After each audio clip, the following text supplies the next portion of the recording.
Friends, study point में आपका स्वागत है। आज हम लोग क्लास 10th के ज्योग्राफी यानी चैप्टर 1 के भाग यानी भूमि और मृदा संसाधन का ऑल ऑब्जेक्टिव क्वेश्चन कवर करने वाले हैं। तो मेरे साथ बने रहिए और आपको साथ ही साथ प्रत्येक क्वेश्चन को सॉल्व करने के लिए 3 सेकेंड दिया जाएगा। चलिए, ये रहा आपके बीच फर्स्ट क्वेश्चन।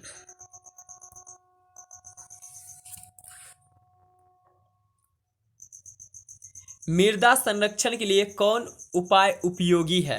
तो मृदा संरक्षण के लिए कौन सा उपाय उपयोगी है? तो पशुओं की चराई पर नियंत्रण, ये भी सही होगा। समोच्च रेखीय जुताई भी होना चाहिए। खेतों में ह्यूमस डालना, यानी कि ऑप्शन डी राइट आंसर होगा, यानी तीनों का तीनों राइट आंसर होगा। ठीक है, और चलिए अब next question.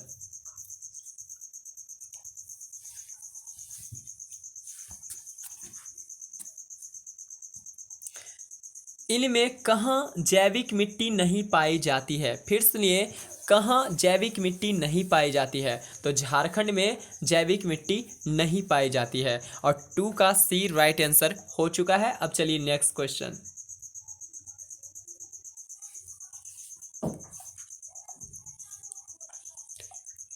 World wide fund for nature के अनुसार भारत में लगभग कितनी भूमि निम्नीकृत हो चुकी है? फिर सुनिए, world wide fund for nature के अनुसार भारत में लगभग कितनी भूमि निम्नीकृत हो चुकी है? तो 13 करोड़ हेक्टेयर जो भूमि है वो निम्नीकृत हो चुकी है। ठीक है, चलिए अब नेक्स्ट क्वेश्चन।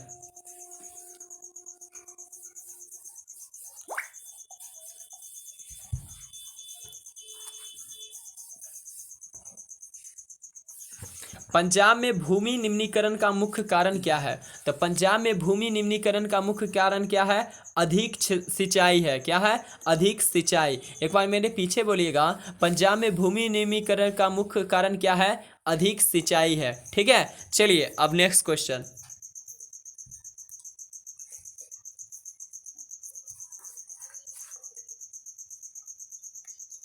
मरुस्थलीय मृदा किस राज्य में पाई जाती है? तो मरुस्थलीय मृदा जो है किस राज्य में पाई जाती है? राजस्थान में मरुस्थलीय मृदा पाई जाती है। मरुस्थलीय मृदा, मृदा मतलब क्या हुआ? एक प्रकार का बालू ही यहाँ पर कहने का मतलब है। ठीक है ना, मरुस्थलीय मृदा किस राज्य में पाई जाती है? राजस्थान में। ठीक है, अब 5 का बी राइट आंसर हो गया। चलिए नेक्स्ट क्वेश्चन।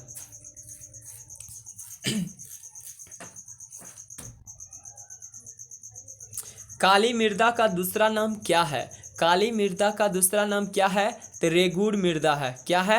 रेगुड़ मृदा को काली मृदा के नाम से जाना जाता है, या काली मृदा को ही रेगुड़ मृदा कहा जाता है। ठीक है, और इसका जवाब तो हो गया। अब चलिए नेक्स्ट क्वेश्चन।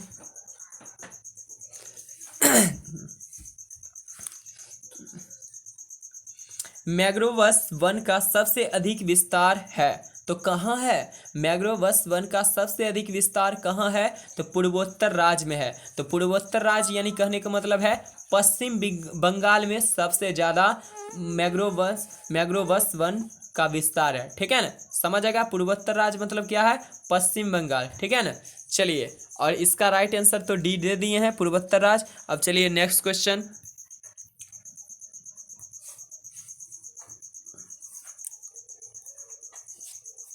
डाकुओं की अर्थव्यवस्था का संबंध किससे है? तो डाकुओं की अर्थव्यवस्था का संबंध किससे है? संसाधन संग्रहण से, संसाधनों के अनियोजन से, विदोहन से, संसाधन के नियोजित दोहन से, यानी कि इनमें से कोई भी नहीं होगा। ठीक है ना, इन सब से कोई मतलब नहीं है डाकुओं की अर्थव्यवस्था से। ठीक है, चलिए, लूटने वाला कोई वैल्यू नहीं रहता है। ठीक है ना, इसीलिए उसका कोई वैल्यू नहीं है।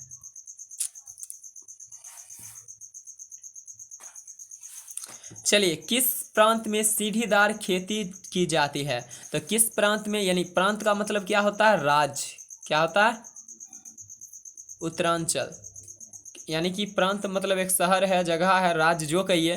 प्रांत, प्रांत में सीढ़ीदार खेती उत्तरांचल में होगा। ठीक है, उत्तरांचल। चलिए नेक्स्ट क्वेश्चन।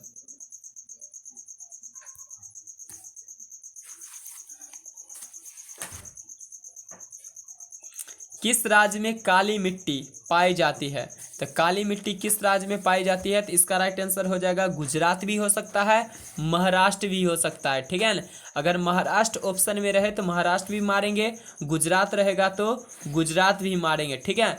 महाराष्ट्र रहेगा तो महाराष्ट्र मारेंगे, गुजरात रहेगा तो गुजरात मारेंगे। चलिए अब नेक्स्ट क्वेश्चन।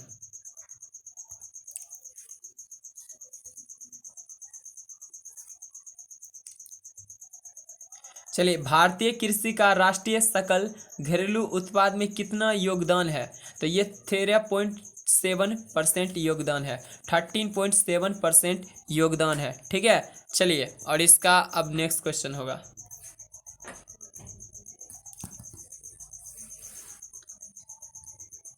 चलिए, मिट्टी का पीएच मान कितना होना चाहिए? तो मिट्टी का पीएच मान कितना होना चाहिए? 7 होना चाहिए। और 7 पीएच मान किसका होता है? यानी 7 जो होता है उदासीन होता है, ठीक है ना। उदासीन होता है। अम्लीय होता है 7 से कम, और अधिक क्षारीय क्या होता है? 7 से ज़्यादा। यानी कि मिट्टी का पीएच मान क्या होना चाहिए? 7 होना चाहिए, ठीक है। चलिए अब नेक्स्ट क्वेश्चन।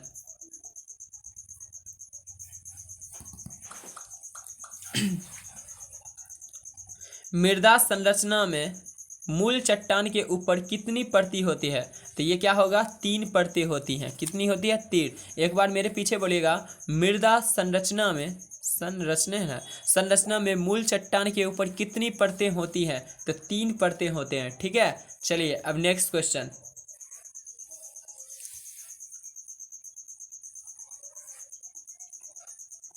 भूमि उपयोग आंकड़ों के अनुसार 2002-2003 में भारत में कितने प्रतिशत भूभाग पर वन क्षेत्र थे?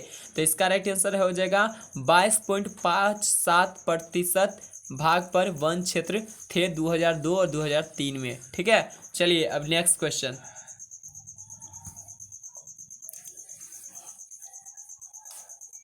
भारत के कितने प्रतिशत भाग मैदानी है? तो भारत के कितने प्रतिशत भाग मैदानी है? तो 43% भाग जो है मैदानी क्षेत्र हैं, ठीक है। चलिए अब नेक्स्ट क्वेश्चन।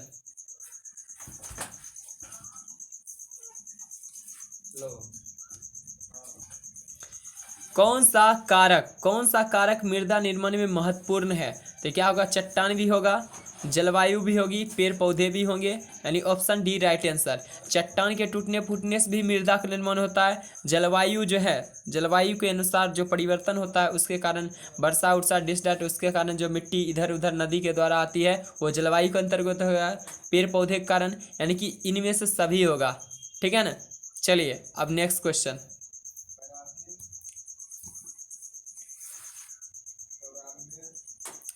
काली मिट्टी किसकी खेती के लिए उपयुक्त है? तो काली मिट्टी जो है कपास की खेती के लिए मुख्य रूप से उपयुक्त माना जाता है, और गेहूं भी हो सकता है, ठीक है। लेकिन यहाँ पर अगर कपास नहीं देगा तो गेहूं मार सकते हैं, ठीक है। काली मिट्टी किसकी खेती के लिए उपयुक्त माना जाता है? तो कपास की खेती के लिए, यानी 17 का ए राइट आंसर होगा। चलिए अब नेक्स्ट क्वेश्चन।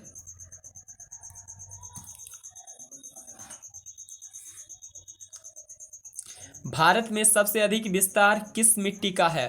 तो भारत में सबसे अधिक विस्तार जो है किस मिट्टी का है? जलोढ़ मिट्टी का है। किसका है? जलोढ़ मिट्टी का। चलिए अब नेक्स्ट क्वेश्चन।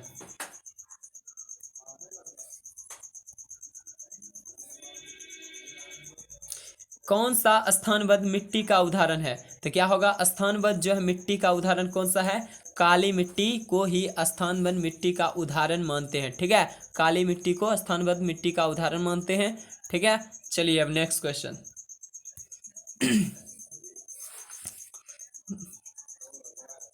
पुरानी जलोढ़ मिट्टी को क्या कहा जाता है? तो पुरानी जलोढ़ मिट्टी को बांगर कहा जाता है, और नवीन जलोढ़ मिट्टी क्या कहा जाता है? नवीन जलोढ़ मिट्टी को खादर कहा जाता है, ठीक है ना। पुरानी जलोढ़ मिट्टी को क्या कहा जाता है? बांगर, और नवीन जलोढ़ मिट्टी क्या कहते हैं? खादर कहते हैं। चलिए अब नेक्स्ट क्वेश्चन।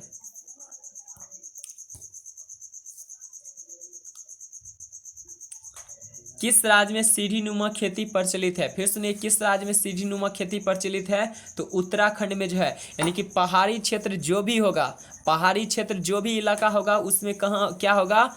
सीढ़ीनुमा खेती का इस्तेमाल किया जाएगा। ये बात समझ आ गया। उत्तरांचल एक पहाड़ी क्षेत्र है, उत्तराखंड पहाड़ी क्षेत्र है, यानी कि जो भी पहाड़ी क्षेत्र होगा सभी जगह क्या होगा? सीढ़ीनुमा खेती होगी, ठीक है। चलिए अब नेक्स्ट क्वेश्चन।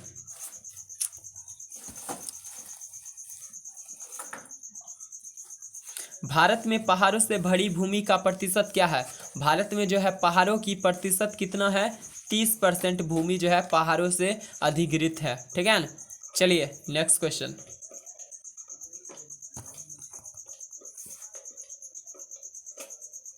भारत के कुल क्षेत्रफल के कितने प्रतिशत भूमि पर कृषि की जाती है?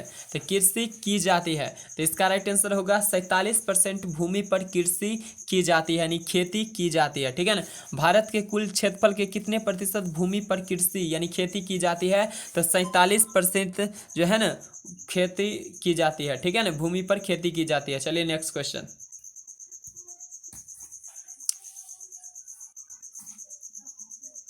चलिए, काली मिट्टी का क्षेत्र कौन सा है?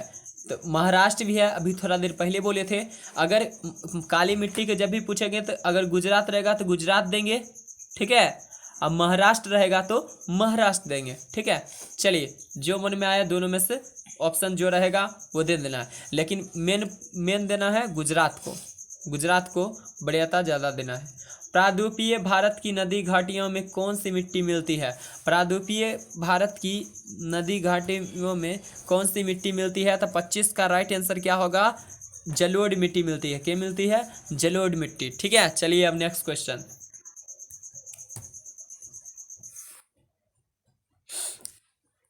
भारत में चारागाह के अंतर्गत कितनी भूमि है? फिर सुनिए, भारत में चारागाह के अंतर्गत कितनी भूमि है? तो 4.71% जो है चारागाह के लिए भूमि उपयुक्त है। ठीक है ना। चलिए अब नेक्स्ट क्वेश्चन।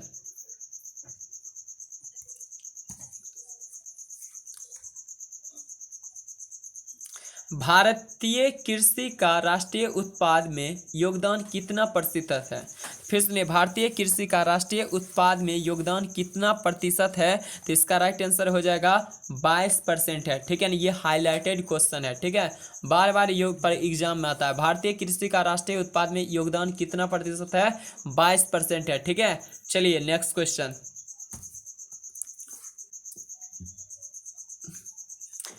खरीफ फसल कौन है? तो खरीफ फसल कौन है? चावल, यानी खरीफ फसल जो है हमारा चावल है। ठीक है, चलिए नेक्स्ट क्वेश्चन।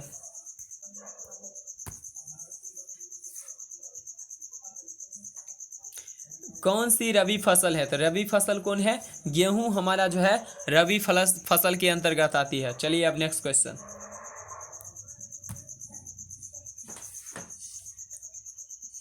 चलिए, किस राज्य में वन का सबसे अधिक विस्तार है? तो किस राज्य में वन का सबसे अधिक विस्तार है?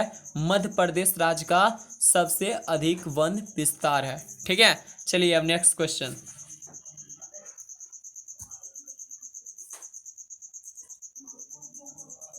जूट के उत्पादन में कौन सा राज्य आगे है? तो जूट के उत्पादन में कौन सा राज्य आगे है? पश्चिम बंगाल राज्य सबसे आगे है। ठीक है, चलिए और ये रहा अगला क्वेश्चन।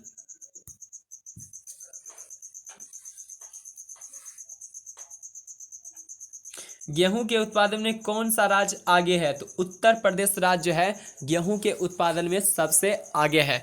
चलिए, ये रहा हमारा आज का क्वेश्चन, यानी कि चैप्टर ज्योग्राफी के चैप्टर 1 के क भाग का पूरा ऑब्जेक्टिव क्लियर हो गया है। इससे बाहर परीक्षा में नहीं आएगा। ठीक है, तो आप लोग इसका पूर्ण रूप से याद कर लीजिएगा, बेहतर रहेगा। चलिए, थैंक यू, बाय।